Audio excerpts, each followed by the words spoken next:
К не менее важным новостям Якутия получит дополнительную поддержку в области повышения престижа рабочих профессий. Глава республики Егор Борисов и руководитель агентства развития профессиональных сообществ и рабочих кадров WorldSkills Russia Роберт Уразов подписали дорожную карту развития движения WorldSkills на территории Якутии до 2017 года. Отметим, WorldSkills – это международное объединение, целью которого является повышение престижа рабочих профессий путем проведения конкурсов профессионального мастерства. Мы сегодня уже начинаем чувствовать определенный дефицит, потребность в специалистах рабочего класса, который имел бы более высокую квалификацию.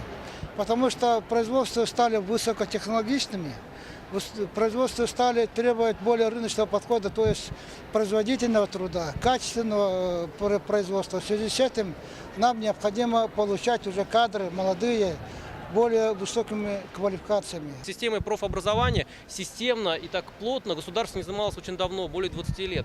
Но сейчас есть отдельные примеры, да, когда наши дети уже получают первые медали. И это связано с тем, что именно вот по этим специальностям принимает участие бизнес.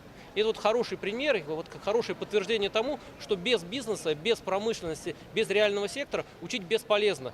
Государство, ни образовательное учреждение, правильно сказано, не может угадать, чему нужно учить. И вот в тот момент, когда усилия объединяются, усилия бизнеса, образовательного учреждения, и это поддержит государство, мы можем достичь высоких результатов. Напомним, накануне в Якутске подвели итоги полуфинала чемпионата профмастерства по стандартам WorldSkills Дальневосточного федерального округа. В общей сложности 41 участника из 7 регионов страны соревновались по 10 направлениям. Среди них веб-дизайн, кондитерское дело, парикмахерское искусство, ресторанный сервис и уход за больными. По итогам чемпионата в 9 из 10 направлений победы одержали якутяне. Да, все участники были сильными соперниками. И думаю, что этот конкурс дал мне большой опыт. Надеюсь, что в будущем поможет по профессии. Я в этом конкурсе участвую уже второй год. В прошлом году я тоже победила и поехала в город Казань защищать республику.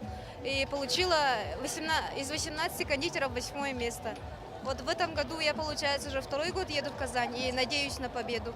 Это все благодаря моим преподавателям Якутского медицинского колледжа, за то, что они подготовили меня к этому чемпионату. Это их огромная заслуга. Еще хочу поблагодарить своих родных за то, что поддерживали. Готовился каждый день. После того, как выиграл в республиканском этапе, поставил цель, чтобы выиграть в дальневосточных соревнованиях и попасть в Казань.